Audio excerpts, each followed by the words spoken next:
Hello and welcome to my channel, Jada Creative Wonder. My name is Jada. So on this channel I like to create travel videos and art videos and occasionally videos about Taiwan where I am currently living. So that's what this video is about. So well, this is kind of a broad topic. It can apply to living anywhere in Asia, and even some of it can overlap with anywhere in the world, but mostly it's specific to Asia and teaching English in Southeast Asia, because like teaching over here is a very lucrative business. You can make really decent money for real and have a really cheap cost of living. So like even if you do none of these things on this list, you can still save a lot of money when you teach English in Southeast Asia. But these are just tips to really maximize your savings, especially if like maybe you have college debt or you have a goal to like accomplish maybe a big trip, which is what I'm doing. I'm trying to save for a really big road trip and maybe possibly other trips too.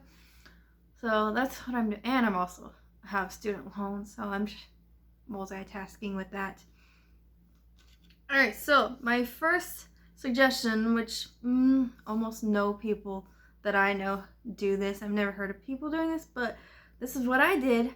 I chose to live close to where I work, because if you live close, you can just walk to work and you don't have to spend money on buying a scooter or paying for transportation every day, and it's good exercise, and it's like a 15-minute walk to work. It's not bad at all, and so that's what I do, and I'm happy that I do that. Now, if you don't live close to work, you could still save money, but I just think I save a lot more money living close to work. A lot of people will live like close to like where the best bars and whatnot are, which I don't think that's the best idea, because it's like you're probably only gonna go to those places once or twice a week. Like why not just like live close to work and then commute to the fun places on the weekends, because you'll only be doing that twice unless you're a party maniac. But you have to commute to work at least 5 times a week.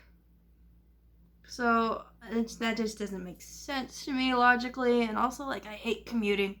I hate it so much. I like walking. So that's the choice I made. All right. Another way to save money is to take on more work. Some people like to take on tutoring to get extra income. Though, be careful with this. So maybe whatever company you work for teaching, they might have like a clause in your contract saying that you can't tutor, and if you're caught, you could be in violation of the contract. Though I think that's mostly just because they don't want you to take their customers. Like they don't want you to take like a student from their classes and tutor them. I think if at your job you teach like children, I think you'll be fine if you found some adults to tutor and charge money for. I don't think that would be an issue, but don't take my word for it. Take that with a grain of salt. I don't tutor, but I think it would be a good idea. Another way you can save money is to make your own meals. So this goes worldwide. Though it's not as necessary in Asia, but for me, I don't like Taiwanese food.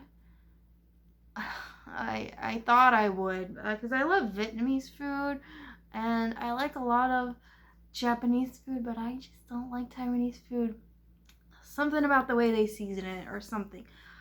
I don't like it. So I order fast food a lot, which I hate that I do that, but I do. But also I try to make simple things at my apartment, so I don't order fast food as often. You know, things like peanut butter and jelly, spaghetti. I can't make as much of a variety as I can in America because the grocery stores just don't have everything. Like, or if they have it, it's like way more expensive. Like, you can just forget about having sliced turkey, at least in Taiwan. It might be different in mainland China or other places, but turkey is expensive. I mean, it's cheaper to just buy a turkey sandwich at Subway. It's, yeah. Alright, anyways, another way you can save money is to only buy the necessities for your apartment, especially if you're not going to stay long. If you're only staying a year, why would you spend money on decorations and like a cute rug? It makes no sense. Like, I know you want your place to look homey, but like, for me, I don't really need it to look homey. It's just a place where I sleep, so I don't really care. I've really just bought things that I absolutely need, like a few utensils. Actually, I only have like three of each, and that's it. And 2 plates, 2 bowls, some Tupperware, like 2 pots, a strainer, and miscellaneous stuff like batteries and whatever. I found that I did buy like a nice fan because my AC wasn't working well at one point, so I needed a fan. And just like the normal everyday stuff. I don't buy clothes here. They don't really have stuff for my size anyways, and I have bought things online, but not that often. Which brings me into my next way to save money. Learn to sew your clothes.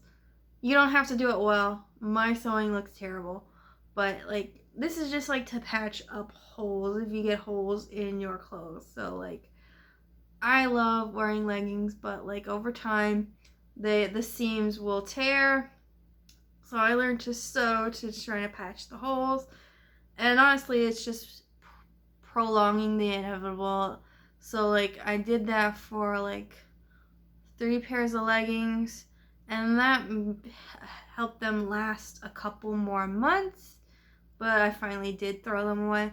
So maybe that's not the best, but like, I've also had like a few shirts that had like a hole right in the armpit, and I sewed them, and those will stay intact a lot longer. But leggings are just like something that is just not very strong.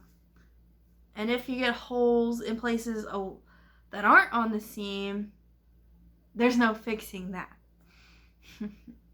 Yeah, but I think it still helps that because then I didn't have to buy leggings as soon as I would have. I could wait a few more months before I had to buy some, so that helps. All right, and the last tip, and this is definitely can be used worldwide, but you just have to be sneaky. It's actually kind of 2 tips in one. So if you like to go out and to bars and stuff, you should definitely pregame at your house or somewhere, but don't drive if you're pregaming. I don't really drive when I go out. So pregame so that you don't have to spend so much money on the alcohol at the bar you're going to. That's what I like to do. And in addition to that, I like to buy those mini little alcohols. I usually like to buy the mini rum or the mini vodka. They're usually like $1, maybe $2 at a liquor store. And so I'll buy a mixed drink at whatever bar I'm going to, and I'll spike it a little bit so that I can get buzzed and drunk faster, and I don't have to buy as many drinks. So when I go to bars, which isn't very often, it's not really my thing, but when I do that, and I'll only end up buying 3, maybe 4 drinks, and that's it. So I don't have to get like super wasted. I don't have to spend like tons of money to have a great time. Like 2 of those mini bottles, and usually I'll only use like half of one, will go a long way for me. But be careful. Don't let the bartender see you do that. That could get you kicked out. That hasn't happened to me, but like I think it depends on the place. Like if there's like a bunch of security, don't even try. But like I usually go to smaller places anyways that aren't like that. Alright, so that is it for the tips to save you the absolute most and maximum amount of your money that you work so hard to get. I hope you like this video, and if you have any questions or other money saving tips, please leave them down in the comments below. Thank you again. Bye.